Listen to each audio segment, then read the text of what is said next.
Get started. 5, 4, 3, 2, 1. Good morning. I call this hearing to order.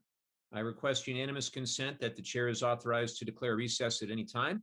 Hearing no objections, so ordered. Without objection, members will be recognized in order of committee seniority for questioning witnesses today. This will make it easier for me to ensure all members participating have an opportunity to be recognized. I want to welcome everyone to today's Economic Opportunity Subcommittee hearing, where we're discussing veteran employment during the COVID-19 pandemic. Prior to the pandemic, I think we all know great strides were being made to reduce the veteran unemployment rate. And I want to thank all of our colleagues working across the aisle to get as many resources as possible to our veteran community to try to ease the burden on just a very difficult situation. And our subcommittee today will identify ongoing issues related to employment and the challenges that the pandemic presented to the veteran workforce. In our last hearing, we learned about the hurdles that service members and their families face during their transition to civilian life. And today we'll continue that conversation and focus on how we can ensure veterans have the tools they need to achieve their personal and professional goals after they separate from the military. Earlier this year, my legislation, the Johnny Isakson and David Rowe Veterans Healthcare and Benefits Improvement Act, was signed into law. It included a number of provisions to strengthen VA services that help veterans secure meaningful employment amid the pandemic and beyond. Further, the American Rescue Plan of 2021 gave VA the authority and the funding for the Veterans Rapid Retraining Assistance Program, also known as the VRAP program. This new program, which we are very excited about, offers up to 12 months of training in high-demand occupations for veterans who are unemployed due to the pandemic. Today, we'll hear updates on the implementation of Isakson Rowe and the American Rescue Plan from VA. We'll also examine the variety of existing programs that VA, together with its federal, state, and community partners, deliver to educate, train, and prepare veterans for jobs, such as Skillbridge and the Veteran Readiness and Employment, or VRNE program. Unfortunately, gaps remain in access and use of these programs, especially as the COVID-19 pandemic continues to have a profound impact on the economy and the job market. In 2020, the unemployment rate for veterans rose to a height of 11.7%. And remember, it was down around 3.5% pre-pandemic. As of April 2021, it sits at approximately 5.3%. So that's good, but we still have a long way to go, and it continues to fluctuate month to month. And we remain concerned about the unique challenges that veterans face in the labor market. Even prior to the pandemic, many veterans reported being underemployed in their field due to the difficulty in translating their military skills to the civilian sector. A clear process for converting military skills into industry-recognized career credentials and licenses remains a critical need to alleviate veteran underemployment and to ensure veterans receive credit for their extensive qualifications. Further, research shows that minorities have been disproportionately affected by the pandemic. Black veterans consistently saw higher unemployment rates than white veterans throughout 2020. We also know that nearly 30,000 women veterans left the workforce amid the pandemic in 2020. This committee is committed to ensuring all veterans have access to long-term economic opportunity. And I know that is a bipartisan commitment. Today, we're going to hear directly from local and national organizations that provide training and employment services to veterans and their families. We'll hear challenges about how the pandemic posed new challenges, new hurdles to our veteran job seekers, and suggestions for how Congress and VA can improve long-term employment outcomes for veterans. We've got a lot to cover today, and I'll conclude my remarks there and recognize my friend, the ranking member, Representative Moore, for any opening remarks he may wish to make. Representative Moore? Thank you, Mr. Chairman.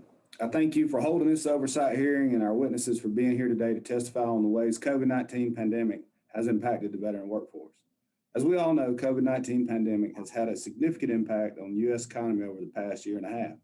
In April 2020, overall veteran unemployment rate was 11.7%, with the non-veteran unemployment rate higher at 14.8%.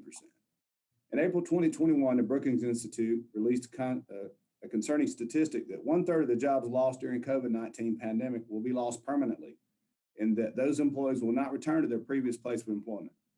While veteran unemployment dropped to 5.2% in April this year, there is still more we can do to empower employment of veterans to retrain and to find gainful employment in the new and post-COVID economy.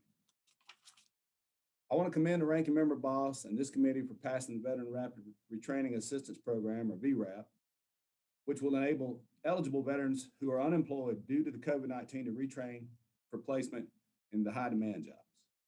I'm interested in hearing from our VA witnesses about their efforts to implement VRAP and how the program has been working so far. I'm also grateful for Representative Miller Meeks. Her work to increase the funding for VA's veteran employments through technology education courses, or VTech, pilot program, has been a great help. This popular program, first authorized by Republican leader McCarthy as part of the Forever GI Bill, provides a living stipend and tuition for eligible veterans to train for placement in the high-tech job field. To date, VetTech has 1,846 graduates with a job placement rate of 71% and an average starting salary of $57,000 a year. Unlike other veteran education programs, VTech requires a school to have some skin in the game, as they are not able to receive full payment for tuition and fees costs until the students complete the program and secure meaningful employment in their field of study. I was proud to support Miller Meeks' legislation to ensure that funding of this program doesn't run out before the end of this fiscal year. This bill passed the House just last week, and I look forward to Senate passage very soon. I'm also interested to hear from the VA about how we can continue to support VetTech and ensure students are given the foundation they need to succeed. Programs like VRAP and VTech are critical in our efforts to get unemployment veterans back to work, and in this post-COVID-19 economy, it's very important. I'm also looking forward to hearing from our other witnesses how the private sector is stepping up to help create and fund innovative ways to hire veterans. Again, I want to thank the chairman for holding this hearing and our witnesses for being here today. And with that, sir, I yield back. I thank the ranking member for his comments and for his bipartisan collaboration on all these issues. We'll turn now to our first panel. We've got some great panelists from non-governmental organizations. First, we have Chris Thorne, co-chair of the Military Affairs Advisory Council for the North San Diego Business Chamber. And it is great to see you, Chris. And I have to give Chris a special introduction because he's a constituent of mine. Chris served in the U.S. Navy for 30 years in a variety of human resources roles, including at Naval Hospital Camp Pendleton in my district. He retired in 2018 as a Master Chief Petty Officer, the most senior enlisted rank in the Navy. Chris has since continued his HR career in the private sector with a special emphasis on helping businesses and nonprofits maximize veteran and military family hiring and retention. He's an accredited human resources senior certified professional and is highly engaged in the San Diego military and veteran community. And that's an understatement. Chris, we are thrilled to have you join us today. Next, we have Jeremy Villanueva, Assistant National Legislative Director for Disabled Veterans of America. Good to see you, Jeremy. After that, we have Thomas Winkle, Director of the Arizona Coalition for Military Families. Hello, Mr. Winkle. And finally, Eric Eversole, President of Hiring Our Heroes at the U.S. Chamber of Commerce Foundation. Thank you, Mr. Eversole, for joining us. With that, I now will begin by recognizing Mr. Thorne for 5 minutes. Go right ahead. Thank you very much. Good morning, Congressman Levin, Ranking Member Moore, and distinguished members of the House Veteran Affairs Subcommittee on Economic Opportunity. My name is Chris Thorne, Master Chief Petty Officer, United States Navy, retired. In my 30 years of service, I deployed more than 10 times to Iraq, Afghanistan, and various other locations and overseas assignments. As Congressman Levin mentioned, I am a senior certified HR professional, and I have worked directly with transitioning service members and industry to create opportunities. Along with many regional nonprofit organizations and roles, I do serve as the co-chair of the Military Affairs Advisory Council for North San Diego Business Chamber, who I represent here today. I would like to begin by thanking all of you for your efforts to improve veterans' employment opportunities. I know that your May 12th hearing focused on the TAP program, but this is a topic I will be visiting as well due to the inextricable link to employment opportunities for service members during COVID-19. So with that out of the way, let me start by ripping the Band-Aid off quickly, if I may. As a Navy Command Master Chief, my commanding officers knew what was coming when they asked for my counsel on a topic, and my reply was, Well, you could do that while respecting their authority, experience, knowledge, and intent to do the right thing. They knew I was about to share some thoughts with them that challenged their established belief, their positions, and their plans based on my experience and my deck plate engagement with those most affected by the policies that they were proposing. With the greatest of respect for the amazing work you all have done and will continue to do, I'm here today to have a "you could do that" conversation. I hope you will take it for the caring counsel it is intended to provide. America's employers stand ready and eager to create opportunities for our nation's heroes following their military service. But too often, veterans and industry are both failed by the transition process that does not adequately prepare transitioning service members for what comes next. The current TAP process is bogged in a bureaucracy which hinders true workforce readiness. The truth is, under the TAP program as it exists today, career readiness focus is on GS government service roles, entry-level work, or unemployment benefits. When entry-level opportunities are what service members are prepared for, none of us should be surprised when industry views them as entry-level candidates. There are many facets to this, but the true dominant force is that those charged with developing and managing the specifics of the transition readiness process treat industry as a predatory adversary rather than as a partner in the process. If we are to build a process and a system that truly serves our transitioning service members for opportunities in the private sector, where 75% of them will seek opportunity, then those who create the jobs and understand best the requirements must be engaged partners from the beginning in the process to prepare service members for these roles. As shared by Alan Nelson, a retired U.S. Navy officer, quote, "The TAP program is a great military exit and benefits brief, but it is not an employment readiness program," unquote. As industry rapidly rebounds and expands from COVID era employment, industry needs the veterans who have prepared for careers by exploring and understanding those roles they seek to join. Gaining an understanding of those roles and responsibilities takes time, it takes relationship building, it takes mentorship from outside the military community, and it takes coaching from those who are working and succeeding in jobs today to pass lessons and information to those service members who will join the workforce tomorrow. My prepared testimony provides a depth of information and statistics, which many of you are already familiar with: veteran unemployment, homelessness, suicide, and so many other issues. Post-military career readiness is inextricably linked to these issues. For our employers to be partners in remedying these problems, I provided many recommendations in the testimony, but I would like to highlight 3 of those recommendations. First, TAP. It is simply time to reimagine the TAP program as a public-private partnership that welcomes industry as a partner in creating a process for career readiness of our military members, not just at separation, but throughout their period of military service. DoD Skillbridge, possibly the greatest tool ever enabled for transition success, but it must be resourced by Congress as a program of record and established as a central DoD managed program which has expertise, resources, and the mission of educating, advocating, and enabling Skillbridge both within the military and with industry partners who will then activate and create opportunities. And finally, it's been a long desire to create a DoD Skillbridge-like program for veterans and military spouses. In my written testimony, I've outlined a concept for a program which will do just that, and I hope that you'll have an opportunity to read it. I would like to thank the subcommittee for the opportunity to address you today and provide my testimony, and I look forward to your questions. Thank you so much, Chris, and thank you for your tremendous leadership in our community. And it's an honor to serve as your representative as well. Now I'd like to recognize Mr. Villanueva for 5 minutes. Go right ahead. Thank you. Chairman Levin, Ranking Member Moore, and members of the subcommittee. Thank you for inviting DAV to testify at this hearing of the Subcommittee on Economic Opportunity to talk about the challenges of veteran unemployment brought on by the COVID-19 pandemic. When 2019 came to a close, the veteran unemployment rate was the best it has been since the Great Recession, dropping to a low of 2.9%. However, as COVID-19 took hold in March 2020, all of the previous gains quickly vanished, and by April, the unemployment rate soared to 11.7%. As of April 2021, more than a year into the pandemic, the unemployment rate for veterans overall has dropped to 5.3%. Yet post 9/11, service-disabled veterans had an unemployment rate that hovered at 8.2%. And among those younger, seriously disabled veterans, that number was nearly 12%. In response to the situation, DAV established a COVID-19 relief fund to provide financial aid to service-connected disabled veterans who have lost employment or income due to COVID-19. The issued grants were meant to help veterans pay bills, obtain food, and provide for their families during these trying times. At the program's completion, DAV had assisted over 8,500 veterans and provided over $2 million in direct payments.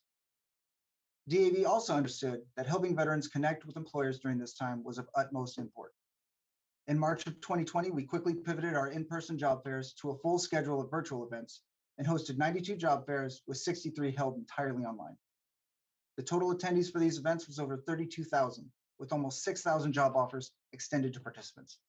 We expect to resume our in-person job fairs with a complement of fully virtual fairs in June to accommodate a larger audience.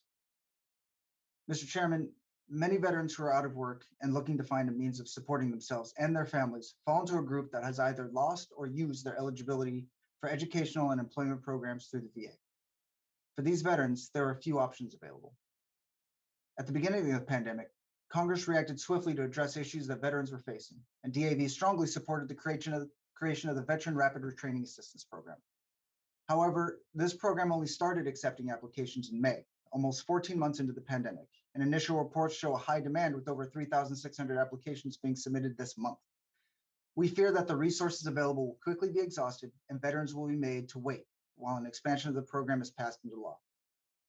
We believe a permanent program is needed to assist veterans now and in the future. In addition, DAV recommends Congress consider modifications to the current VRNE program, as it has a proven record of getting service-disabled veterans back to work. Veterans who were discharged after January 1st, 2013, no longer have an eligibility period for VRNE. This change was signed into law in January as part of the Veterans Healthcare and Benefits Improvement Act of 2020. DAV appreciates this change to help veterans in the future, but we would also like to help the disabled veterans who need assistance now. Additionally, a veteran who has already utilized VRNE cannot enroll in the program a second time. This is particularly concerning during times of national economic distress, where large numbers of previously employed service-disabled veterans now find themselves without work. DAV recommends Congress pass legislation to permanently eliminate the 12-year delimiting date for the program and allow veterans who have already used VRNE to apply a second time if they have lost employment due to the pandemic. Finally, DAV asks that Congress look at new ideas or a better framework to elevate the employment and educational programs within the VA. DAV thanks Congress for passing HR 2494 last week, which would elevate and emphasize these programs within the VA by creating a fourth administration, which DAV is pleased to support. VA should have as much focus on these programs as it has for their healthcare and benefits. When service members leave the military, not all will seek VA healthcare or disability compensation, nor will they apply for benefits available through the NCA. However, the majority of veterans will be looking for gainful employment, educational, or small business opportunities, especially during these times of financial uncertainty. VA should anticipate these needs and have programs that are ready for veterans when the next economic crisis occurs, so that they do not have to wait for congressional action to create or revive programs to help. The average veteran does not have the time to wait when they are struggling to put food on the table and a roof over their head. The VA should have permanent programs in place so that they are able to react quickly when there are future economic downturns. Mr. Chairman, our service-disabled veterans will be significantly affected for a considerable amount of time, making it imperative to provide them assistance as quickly as possible to help them get back on the path to meaningful employment. This concludes my testimony on behalf of DAV, and we look forward to working with this subcommittee on ways to get America's disabled veterans back to work. I will be happy to answer any questions you have or any other members of the subcommittee may have. Thank you very much. Thank you, as always, for your testimony and your leadership, Mr. Villanueva. I'll now recognize Mr. Winkle for 5 minutes. Thank you, Chairman Levin, Ranking Member Moore, and members of the subcommittee for inviting me to speak today on this very important topic of veteran employment amid COVID-19 pandemic. I appreciate my predecessor's words and hope this adds to it. As a veteran and as a director of the Arizona Coalition for Military Families, the mission of providing economic opportunity to service members and veterans is both professional and personal. Communities in Arizona are really no different than communities across the United States. We have seen the significant impact of the pandemic on service members, veterans, and their families. Unemployment, underemployment, and reduced hours have all resulted in food insecurity, as well as requests for assistance with housing, utilities, transportation, and other essential needs. Through partnerships with organizations like the Bob Woodruff Foundation and the Military Officers Association and DAV, we have addressed these needs in our community. On the positive side, the pandemic has opened up opportunities for more virtual networking, job seeking, and career preparation, unlike what we've seen before. Some veterans have become more proactive in seeking out educational opportunities like certifications and credentialing to improve or upskill their career potential. Employers who were able to learn that permanent remote positions, which are a great fit for active duty spouses, have strong merit and understand that, we proudly celebrate each one of our Arizona veteran supportive employers who hires them. And while I'm on the subject of digital benefits in this age, I'd like to make note that within my written brief to the committee, I have included Governor Ducey's great efforts to increase digital access, credential attainment, and universal licensing, among other things, and encourage you to take a look at those later as well. Where Arizona differs from other communities is that it has a vast ecosystem of support that has helped to gird against the effects of the pandemic waves. You see, over a decade ago, before the pandemic, we established a robust, sustainable effort to assist veterans with securing meaningful employment. It started at the height of the post 9/11 deployments, when some of our returning Guard units had unemployment rates of upwards of 50%, and spousal unemployment was barely a talking point. At that time, the public and private sector stakeholders came together, and since then our effort has not only grown and expanded, but now we serve all service members, veterans, and family members. With a network of over 200 Arizona veteran supportive employers and over 450 partner organizations that provide over 3,000 resources. So as the pandemic hit, our unified effort quickly adapted to the virtual world. And we are pleased to share that amidst all of the chaos, the median salaries at placement for our candidates last year was $71,500. Our effort focuses on matching candidates to employers for the best possible outcomes while addressing issues and barriers that might prevent career placement or progression. And because this effort works hand in hand with Arizona's workforce system, we eliminate conflicts of interest and reduce the prevalence of underemployment by focusing on both quality and quantity of placements. Our partnership includes the Governor's Office, the Office of Youth, Faith, and Family, U.S. Department of Labor, Arizona Department of Veteran Services, Arizona Commerce Authority, Office of Economic Opportunity, Department of Economic Security, Arizona at Work, our active duty Guard and Reserve units and bases, Chamber of Commerce, Veteran Supportive Campuses, and many, many more. On the employer side, our Corporate Council on Veteran Careers is a network of veteran supportive employers who share how they strengthen their recruiting and hiring and retention of military-connected career seekers. It's amazing. What I'm describing is the active and thriving collaboration of the military, government, and community. The key stakeholders are at the table. They're engaged and they're working in partnership for the benefit of those we serve.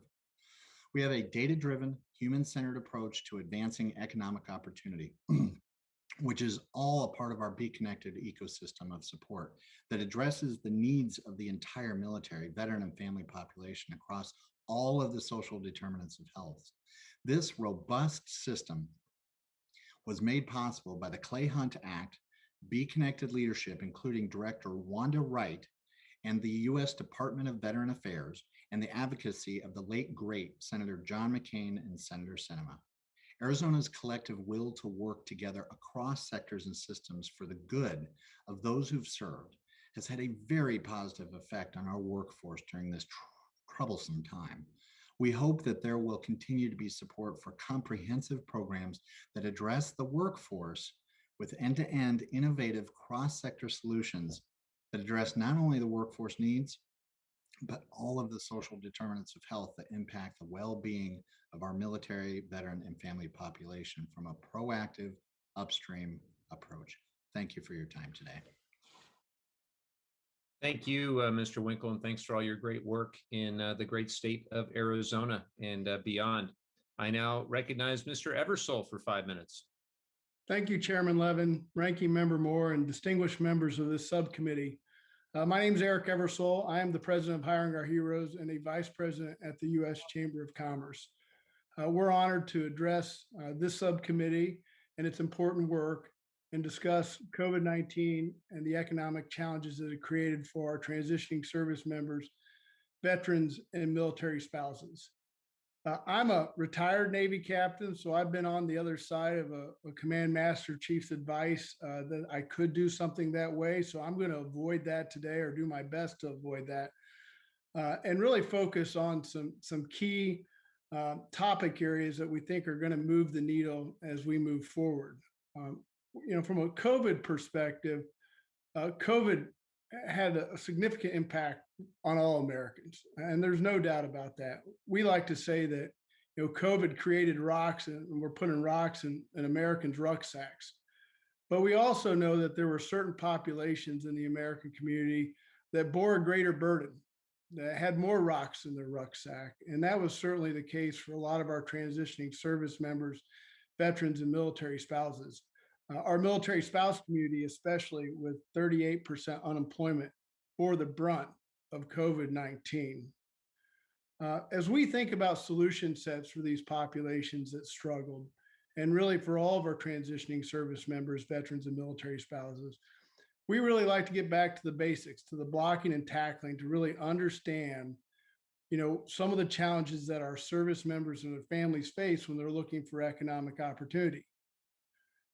Our service members, they have great soft skills. They're great leaders. They have unparalleled work ethic, and they're problem solvers. But those skill sets are really tough to put on a resume and have anybody believe it. And many of them lack the hard skills that they need to get the jobs that they're looking for in the civilian sector. That, of course, assumes that they know what they want to do, which creates another challenge for a lot of our service members and their family members. And it's not like the military where you're told what you're going to do and when you're going to do it. And that creates some additional challenges for that population. But even when they have the hard skills and they know what they want to do, they may not have the work experience or the network to land the job.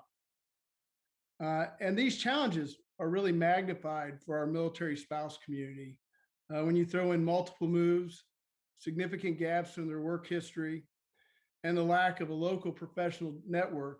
It's very easy to see why that population has long struggled with meaningful employment opportunities, but really had a tough time of it as a result of COVID-19. It's for that reason that our written testimony really focuses on a couple of key subject areas. When we think about solution sets have to be viewed upon both a national and a local level. That's especially true for military spouses. They have to be connected with those local organizations and those local businesses willing to hire them. We have to make sure that our military connected population has the right certifications and the training, those hard skills to land the job, and we need to provide it prior to their transition from the military, prior to their leaving the active duty. Third, and this is really important, there has to be a bridge between the training and their lack of work experience in the civilian sector. Training without some type of experiential opportunity, an internship or an apprenticeship, as two examples, are critical to their long-term success. That's why we're such big proponents of the Skillbridge program. Last year alone, in the middle of a pandemic, we hosted nearly 1,500 transitioning service members and military spouses in our Skillbridge program. 85% of them ended up with a job offer with an average salary of $96,000. These programs work, and they work incredibly well, even in the middle of a terrible economic crisis created by the pandemic. So we need more of that. And last, but certainly not least, there has to be accountability between training programs and the end of a program and the job opportunities. We have to have collaboration between the private and the public sectors and the training institutions to help ensure that our service members, veterans, and military spouses receive a great paying job when they complete that training.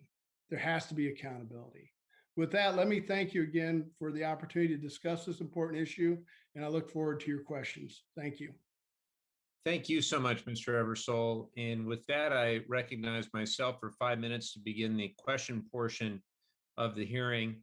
And I'd like to turn it back to Mr. Thorne. I really appreciated the detailed suggestions that you provided. One of the topics you discussed is that service members don't have access to enough information about Skillbridge, leading to low enrollment rates. Can you please briefly discuss your suggestions on how we might be able to raise awareness and enrollment in this program? Yes, thank you very much for that opportunity and for the focus on Skillbridge. The unfortunate truth is that today, Skillbridge is a fragmented program that is run by some amazing individuals who care about it, but it is disjointed. It is routinely underutilized, unknown within the services for how it works, and industry itself knows even less about it. There is no central hub within the Department of Defense who has the ability to connect with, educate, and facilitate a DoD Skillbridge program. The multitudes of different administrative programs underneath the different services, which, by the way, can vary between different installations and even different commands upon the same installation, make an unfortunately unwieldy program that industry is challenged to navigate and then so often just steps away from. My recommendation focuses on funding and resourcing a centrally managed office at the DoD level who can manage Skillbridge approval to industry, manage Skillbridge approval to service members, report information out to services for accountability and metrics, and create a consolidated platform that will allow everyone to understand, to utilize, engage, and benefit from the DoD Skillbridge program. Thank you for that recommendation, and we'll certainly follow up.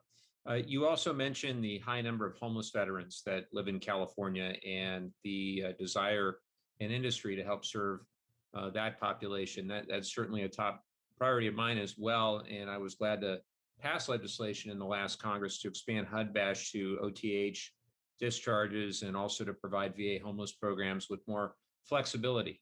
But I think we can all agree there's a lot more work ahead to eliminate veteran homelessness. Can you share any innovative approaches that you've seen as you have assisted veterans who are experiencing homelessness or who are at risk of homelessness in securing employment, into getting a meaningful job? So, wonderful question. I appreciate it. As I shared in my written statement, the Department of Veterans Affairs measured in 2020 on their point in time measurement over 30,000 homeless veterans. California bears the brunt of that with more than 11,000 homeless veterans in that one day count. So a significant portion of that population is being lifted by California employers. One of the recommendations I shared is the ability to create a program, which I have termed and shared with you as a GI Bill Skillbridge program, to enable those who have not used their GI Bill benefits to have career connecting opportunities to give a head start. Local communities are creating opportunities, but all too often the focus is on the after effects that have to do with mental health, substance abuse, domestic issues that are downstream effects of joblessness and unemployment in the transition process. And so we are a true believer that to address veteran unemployment and homelessness, addressing proper transition into industry at separation from active duty is the key linchpin to focusing on that. Thank you for that answer. You also suggested in your testimony the creation of a Skillbridge-like internship program for veterans and for military spouses. And that would be using existing GI Bill benefits, I believe. How would that differ from VA's existing on-the-job and apprenticeship training programs? It's a great question. I really appreciate that. The purpose here is really to extend a benefit that will attract those veterans and military spouses who have remaining GI Bill eligibility, but are not using them for other training events. While we want to bring those veterans and we want to bring those military spouses into programs, and the Department of Veteran Affairs has some great programs to do so, what's lacking is incentive to industry in doing those. Using this GI Bill Skillbridge program incentivizes industry by offsetting costs so that industry can hire those veterans and military spouses and gain the benefits of the, as we sometimes refer to it in DoD Skillbridge, try it before you buy it. That ability to bring people in with reduced risk, reduced costs, and see what they can do makes all the difference. And I'm a real believer in the concept. Thank you so much. I am out of time, but again, wanted to thank you, Chris, for joining us and for all your insights and just your great work in the community. I'd like now to turn to the ranking member for his questions. Hey, thank you, Mr. Chairman. Mr. Villanueva, in your testimony, you said that you feared that the resources allocated to the Veteran Rapid Retraining Assistance Program, or VRAP, would be exhausted too quickly due to the high demand. Do you believe that the 17,250 slots made available to VRAP would be enough to do what we need to do, or do you think that Ranking Member Boss's original push for 34,000 slots could be justified at this point? Thank you, Ranking Member Moore. That is a great question, and that was definitely something that we had concerns with when we originally supported this. The 34,000 that was allocated was, we thought, it definitely going to be a good start, and understanding that it got cut down and 17,000 veterans being helped is definitely better than none, and we would of course support that as well. But there is the fear that it will run out, and we will have to wait for an extension of this program, because the fear or the hope, depending on which way you want to look at, is that this is going to be a popular program. There are a lot of veterans that are out there that have been affected, that no longer have access to the GI Bill, do not have the R&E benefits, and that this is their last recourse. And understanding that the cost being what it is, we look at it as not really a cost. We look at it as an investment not only in the veteran community, but in this nation, to get these veterans back out to work. Thank you. I appreciate your input on that, and something I certainly hope we can take into consideration going forward in these committee hearings. And Mr. Thorne, this is kind of for you. I got to tell you, I spent a little time at the MCAS. My brother was in the F-18 transition, and I actually got to fly a Hornet simulator out there. Being from Fort Rucker, it was always helicopters. So when I got to fly the fixed wing, I thought it was pretty neat. But this question, actually, Mr. Eversole, you may can weigh in on this. In the past, I don't know a lot about the Skillbridge program. I've been in Congress all of about 140 days. But a lot of times I hear the comments are that the commanding officers will not allow for the 180 days, you understand, for the training. And so it's an issue, and I don't know, you haven't been enlisted, and Mr. Eversole, you've been, I guess, as an officer. How do we transition that to make it feasible to get the commanding officers to go along to train the people who are out processing so they can get the Skillbridge training they need? Thank you, Ranking Member Moore. I'll start and gladly turn it over to Mr. Eversole, who's really great with this topic. But the key element that I find routinely in the community is that our approving authorities, the commanding officers, are making decisions based on an element that in leadership is antithetical to what we do as leaders. When I am a leader, I lead through experience, I lead through lessons learned and gained through those things that I have done across my military experience. The transition from military service is something that greater than 99% of military leaders have never done and never experienced. And therefore, they are advising and making decisions based on a process that they are unaware of. Our professional military education system needs to include transition readiness as a key element of leadership training, both for the leaders' preparedness for their future transition, but to understand the strategic imperative of setting their transitioning service members up for success, to help them understand the key elements of what transition means, even to future recruiting and how to engage with that. And so with that, I'll turn it over to Mr. Eversole for his thoughts.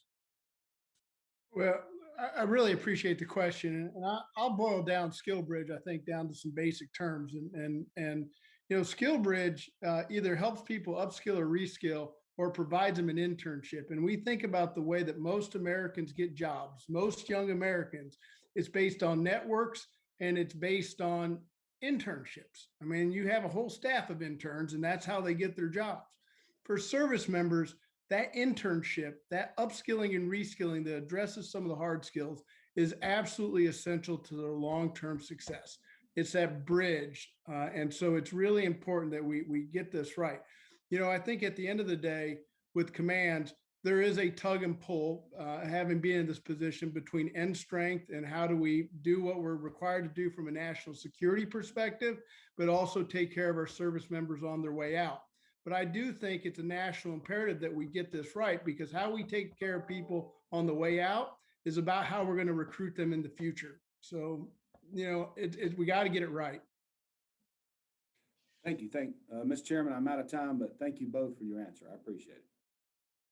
I thank the ranking member for his questions. I now want to recognize my friend from New Hampshire, Representative Pappas, not only for his questions, but I'm also going to pass him the virtual gavel for a few minutes. I have votes in our natural resources hearing. I will get back to the committee as soon as possible, but you're in the capable hands of Mr. Pappas. The gavel is yours, and you're recognized for questions. Well, thank you, Chairman Levin, and we'll keep the seat warm for you, and we'll see you on the other side. But thanks very much to the panel for your comments here today. I thought it was really important to hear some of the unvarnished comments about Skillbridge in particular. I think this provides some constructive commentary to ensure that we can address some of the deficiencies and help support this program continue to thrive and continue to be an important place for more of our veterans to seek support. I've seen this program in action in my district. We've got a partnership between the White Mountain National Forest in New Hampshire and Fort Drum, and it was a terrific opportunity to get out there to see some of the veterans, working with the Forest Service. I think they were very pleased with the opportunity that provided with them to learn some new skills in forestry and open the doors of employment and economic opportunity moving forward. So I think that kind of an interagency partnership is also an interesting, place for Skillbridge to look to, for additional opportunities and to grow the program as we move forward. But I think you all gave us some interesting things to think about there with respect to that.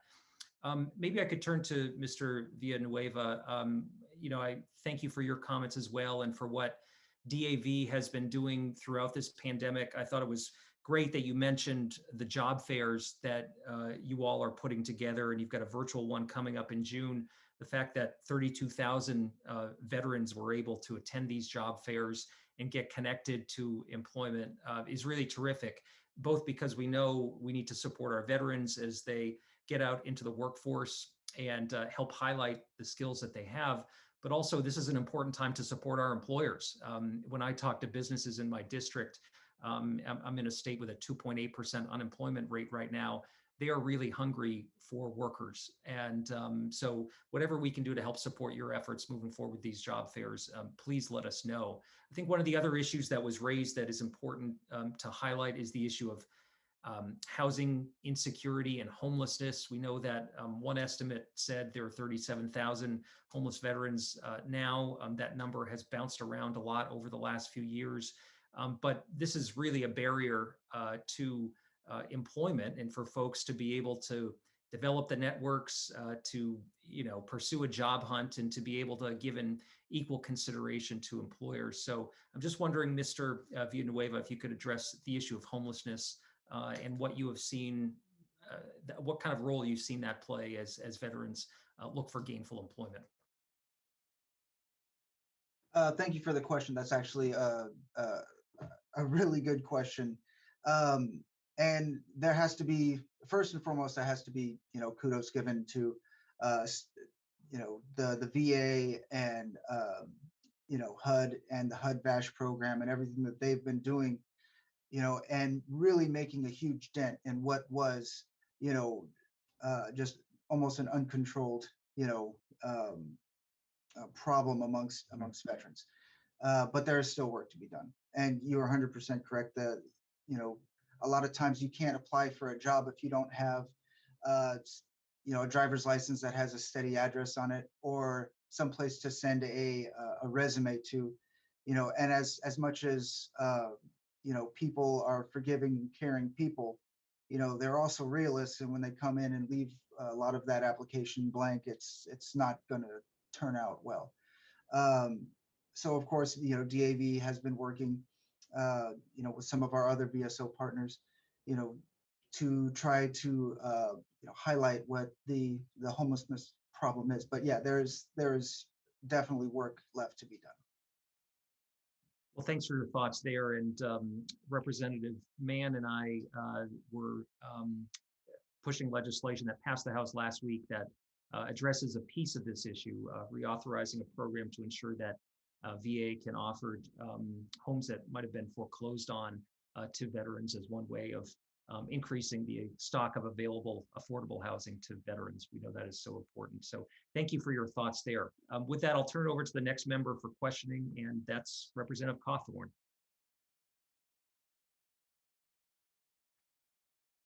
Oh, Representative, you need to unmute.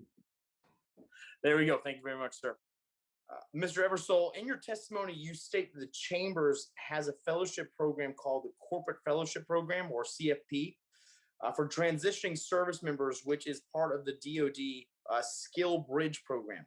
To date, more than 2,000 companies have hosted 3,168 service members across the country. I found that 74% have been hired with an average salary of $91,183. And I believe these are great numbers with a great salary to go along with it. I'm really interested in this because my bill, the Veteran Fellowship Act, was mirrored off this program, and it passed the House in a larger package last week. Could you elaborate on this program and what can Congress do to help improve it to ensure these numbers grow even more? Yeah, that's a great question, and really appreciate your support on this issue.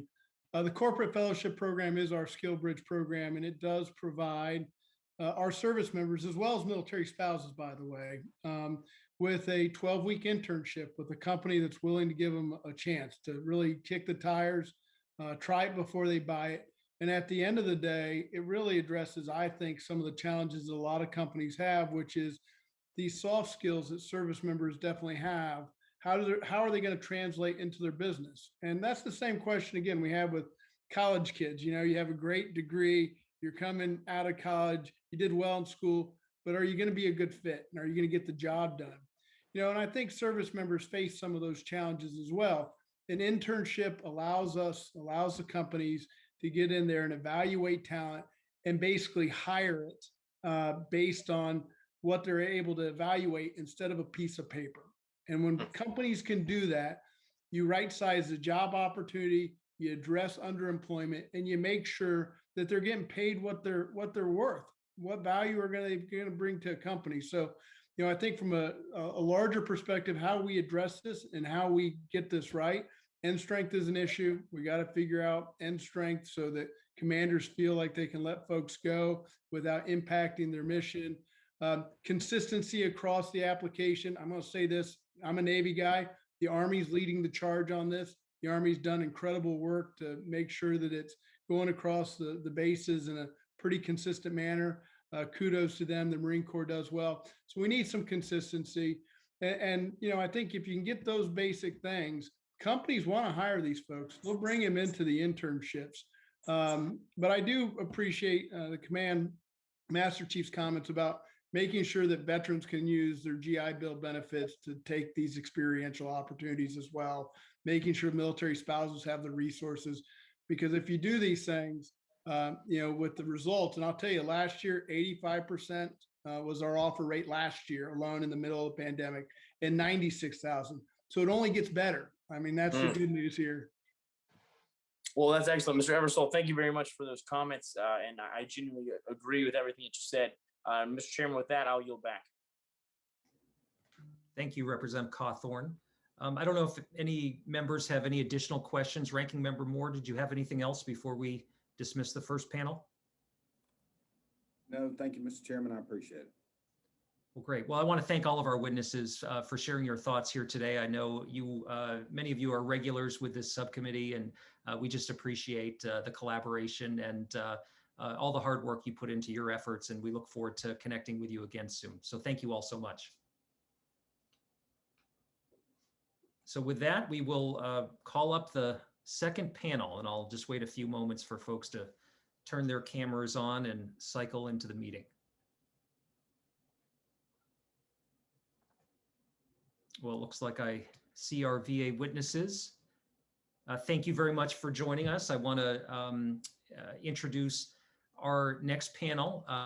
We have from the VA, Ronald Burke, the Deputy Undersecretary for Policy and Oversight for the Veterans Benefits Administration. He's accompanied by Cheryl Rawls, Executive Director for Outreach, Transition, and Economic Development Services, well as Charmaine Bogue, Executive Director for Education Services. Thank you all so much for joining our subcommittee today, and I want to recognize Mr. Burke for 5 minutes. Great, thank you. Good afternoon, Chairman Levin, Ranking Member Moore, and members of the subcommittee. We appreciate the opportunity to appear before you today to discuss veteran employment amid the COVID-19 pandemic. Despite the unique challenges presented during the pandemic, VA has excelled in helping transitioning service members, veterans, and their families achieve and sustain their employment goals and maintain financial stability. We understand the economic well-being for veteran community requires strong partnerships.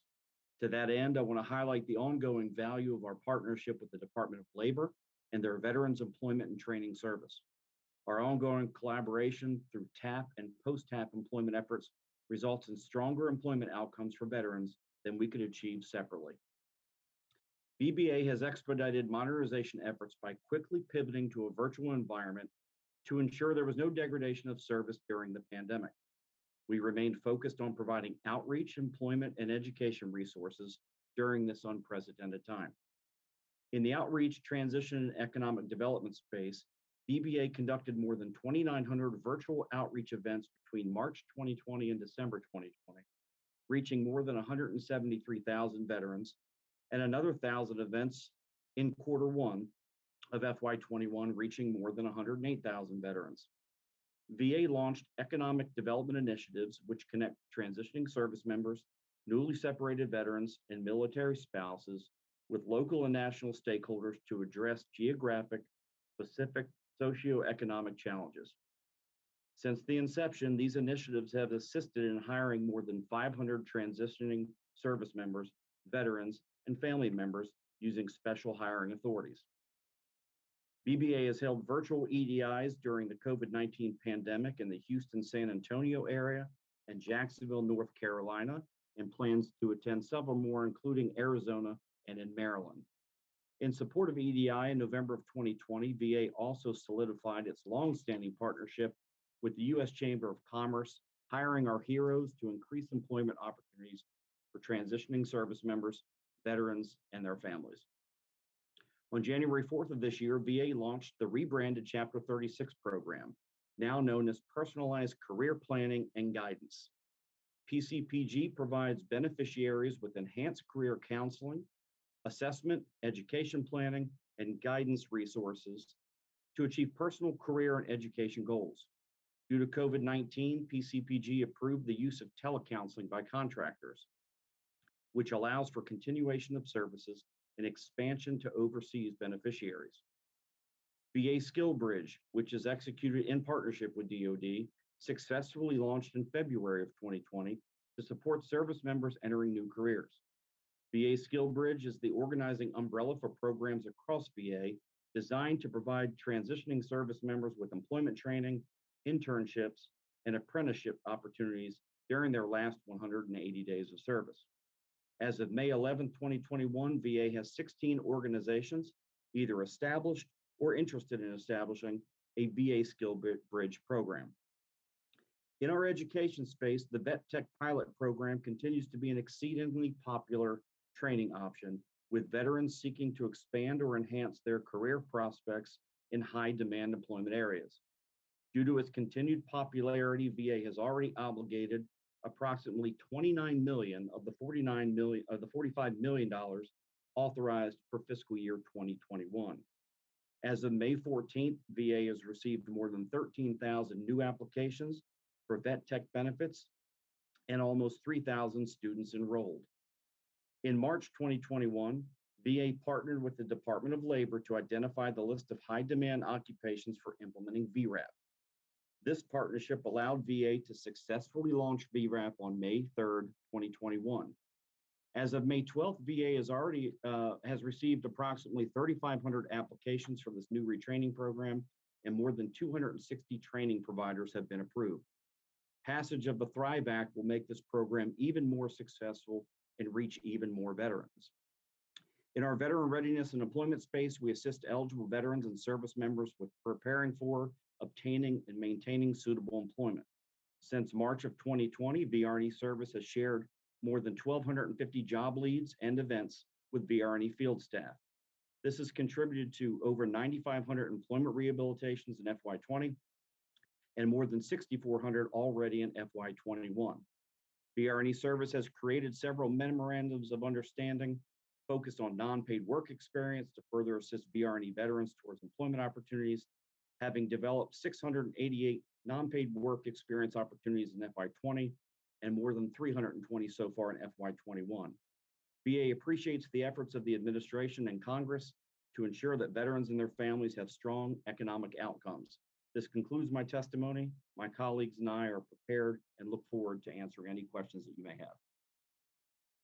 Well, thank you very much, Mr. Burke. We appreciate those comments. And I think members have a few questions here. We will now turn to that portion of the second panel, and I'll start by recognizing myself for 5 minutes.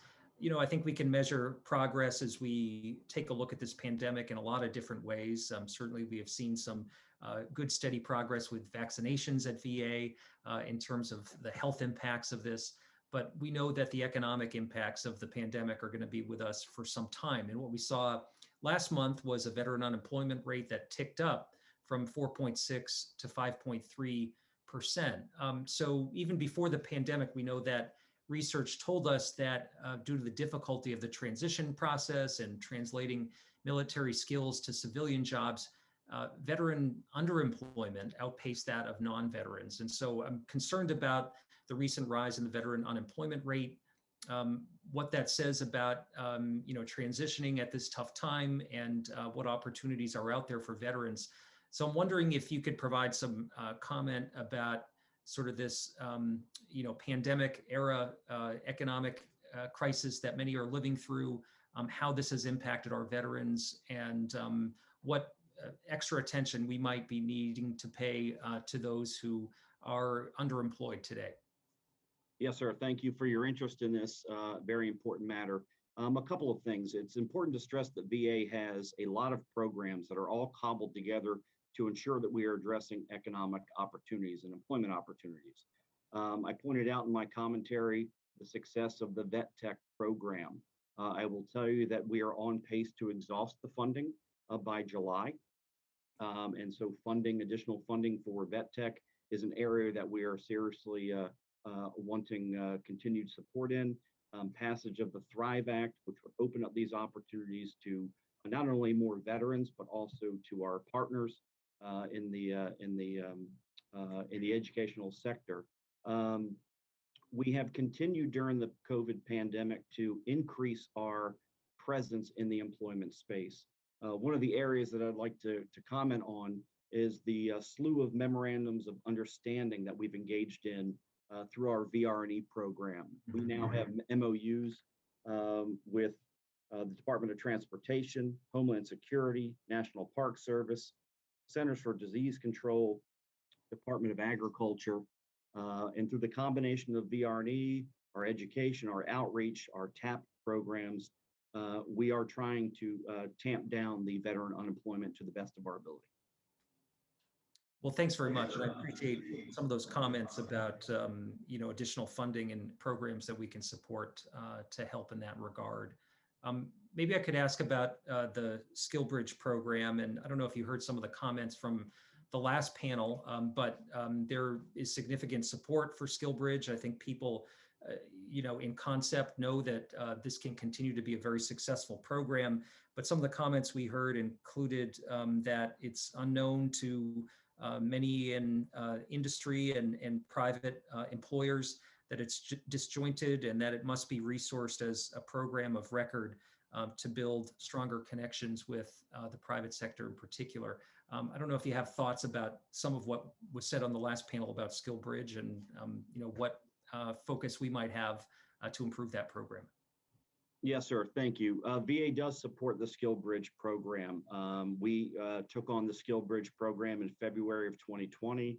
We did some aggressive communications to our veteran community I certainly see the merits in the speak from the DoD perspective, support conversations and partnerships to increase Skillbridge.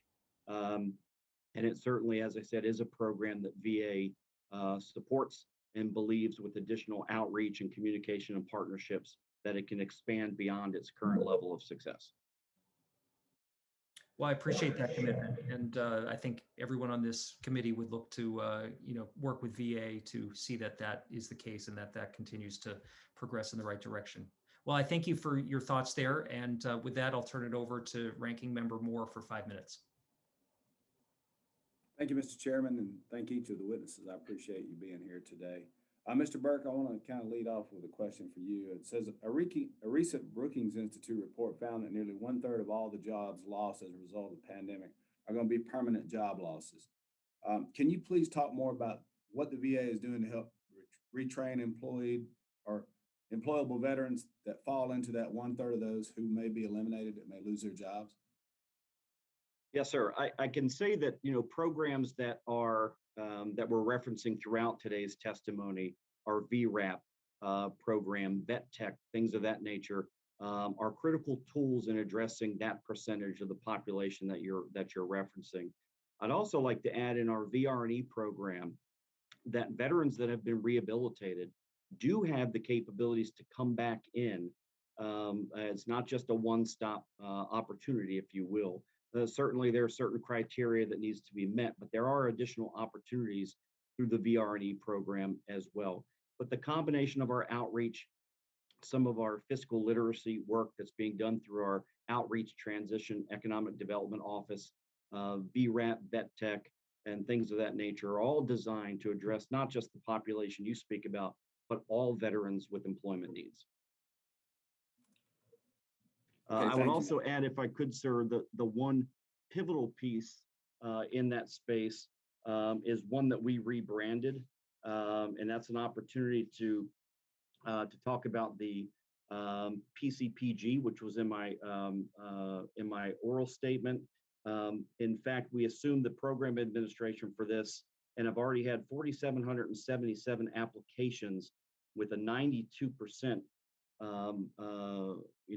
met rate with eligibility requirements. So yet another avenue for us to continue to work with our veterans. Mr. Burke, forgive my ignorance, I'm fairly new. What is PCPG? What program is that? Not that there aren't a lot of programs, but which one is that? This is the one that assists with career planning, personalized career planning, resume writing. It was the old Chapter 36. It's been rebranded, expanded, and it's designed to really assist with this major issue of the employment needs and employment assistance and resources. Okay, thank you. Hey, I got a follow up to that, Mr. Burke. Do you believe that the Veteran Rapid Retraining or VRAP, those 17,250 slots are going to be enough to meet the demand, due to COVID? Is that something maybe Congress, we were talking about at one point, maybe doing more slots. Is that something you think at this point would be needed and could be used? Well, sir, I can give you some numbers so far, and we just launched this recently. We have more than 3,500 applications received. We've got 264 training providers that have been approved. As this takes hold, as this shows its value, I do believe VA would continuously be interested in increasing the buffers, if you will, or the guardrails. I certainly believe that this gets popularized, and as it shows its value, that we will need to work with Congress to increase its capabilities. So and if I could just add to that, understand the 17,000 slots, but there's also a monetary cap to the program. Right now, the monetary cap is $386 million. And if we hit that cap, we'll never reach the 17K. And when you think about the cost of training for these kind of programs, they average about 50 to 60,000 per student. So if you do the math on that, that's basically a little bit less than half of the 17,000. So if you're taking consideration the numerical cap as it relates to participants, I would like for you all to take in consideration also the monetary cap that we have in place when it comes to $386 million. So understood. So basically, it's not a numbers issue now; it's a revenue issue. Basically, we're not going to be able to fill those slots, even the 17,000, due to constraints from a monetary standpoint. That is correct. Okay, well, so that's something we need to be looking at as well, as just the number of slots. A lot of times we're talking 17,000 or 34,000 slots, but the funding for the training in those programs is just as important as the numbers. And for us, a lot of times, I guess we get caught up in, oh, we got 17,000 slots, but I understand now what you're saying. So thank you for that input. That's much appreciated. And I'm sure it's something the chairman and I will be able to take back to the rest of the committee and say, hey, guys, this is an issue we got to address in the near future. So, Mr. Chairman, I had another question, but I'm running close to time. So I'll just go ahead and yield back and for the remainder. Thank you. Well, I think next up we had Representative Cawthorne. I don't see him on screen. So maybe Ranking Member Moore, if you want to ask your question, I think we have time to accommodate it.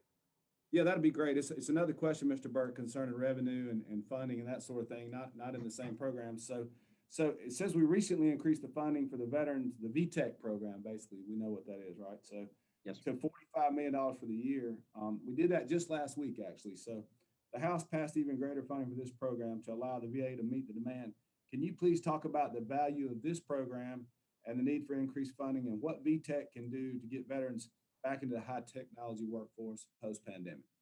Yes, sir. I can tell you, first off, this is a very popular program. And right now we are estimating that we will run out of funds by July. And that's with the 45 million allotted for fiscal year 2021. Again, this is exceedingly popular. Based on the trends, again, we'll run out by July. We've received 13,543 new applications in FY21. That is a large amount of interest in this particular program. Our estimates show that, in order to sustain this level of volume, we're looking somewhere in the upwards of 125 million range for vet tech. But this is an extremely important tool in our toolbox. And if we are collectively really serious about veteran employment, this is one that needs to stay in that toolbox. Thank you, Mr. Burke. Mr. Chairman, do you want me to yield back at this point, or do you have a couple questions? Anybody else have questions? Well, if you have a further one, go right ahead. Okay, so this will be my last one, and this is just kind of a closing. So, Mr. Burke, again, directed at you, but feel free, please, any panelists to chime in. Besides the obvious in-person issues that COVID-19 posed to government operations, what do y'all believe is going to be the biggest challenge for the VA going forward with these programs? Well, let me start, and then I'll ask my colleagues, starting with Ms. Rawls and then with Ms. Bogue to jump in as well. I will say that COVID actually allowed VBA to modernize faster. While we had to quickly pivot from in-person interactions, we did have an entire suite of virtual approaches, whether they were in our VR&E space, our telecounseling, through TAP program, immediately shifting to an online presence for TAP briefings. So while it had a significant impact, it did assist with the modernization. I think it will continue to make us think about how to reach our important veterans and family members, transitioning service members in future times of need. But I'll defer and ask Ms. Rawls to add her comment, and then certainly Ms. Bogue as well. Good afternoon. Thank you very much. I would like to put on the table that while we continue to modernize, there's always a segment of the population that many times we place out of our sites. That would be our elderly population, our homeless, which we've just talked about.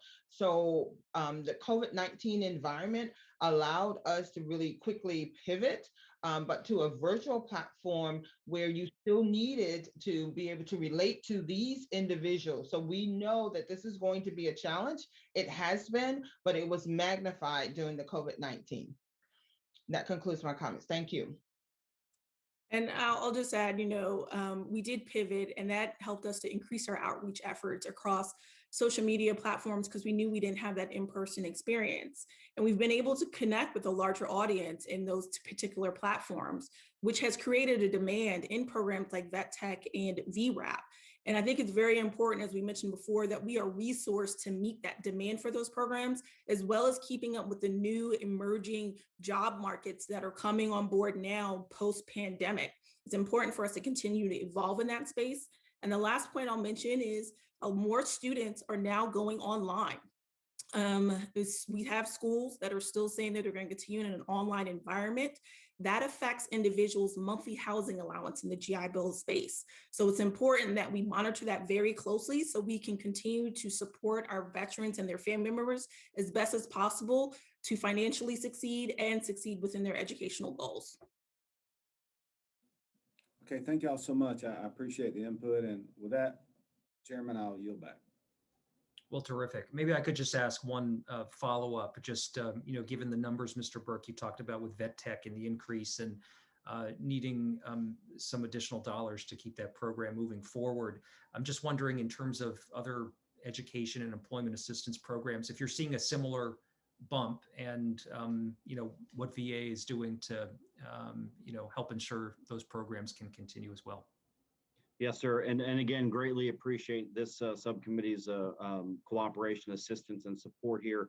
I'm privileged to have two experts in this field on the hearing with us. I'm going to ask Ms. Bogue to speak a little bit about the education space, certainly noting that vet tech is one that we've been highly touting through today's testimony. But Ms. Bogue, if you'd like to add anything to that, please.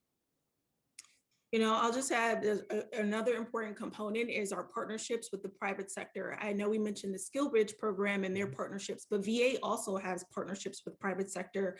And we need to keep an eye on that and keep that linkage that when individuals are training or we're providing them training to complete their career goals, that we also have a strong linkage with our private sector partners in order to expand upon their career goals and opportunities. A great example is we actually have a veteran employer consortium, and we in education service, we've basically partnered with companies such as Microsoft, Disney, Walmart, Hiring Our Heroes, in order to make sure that we have that bridge that when someone completes their training, that they have a job lined up. That is going to be key and critical to success of our students meeting their goals and meeting their economic goals that they're trying to achieve in that respective area. Ms. Rawls, I'm not sure if you have something to add as it relates to transition. So the one thing that I would put on the table, and thank you very much for this, is that we also have to continue to look at the entire family. And so for us in the TAP space, we are beginning to offer spousal TAP. So we are engaging the entire family. And we know this from doing all of our human-centered design, that if we really want our service members to get the full package, we have to engage the full family. Well, that's terrific. When someone serves, the whole family serves. And I think it's great that you're looking to be inclusive with those efforts. So thank you for that. Any concern, as you see maybe a little bit of a bump in terms of demand for programs with timely access, making sure that veterans aren't waiting or experiencing interruptions to get signed up and to participate in these programs?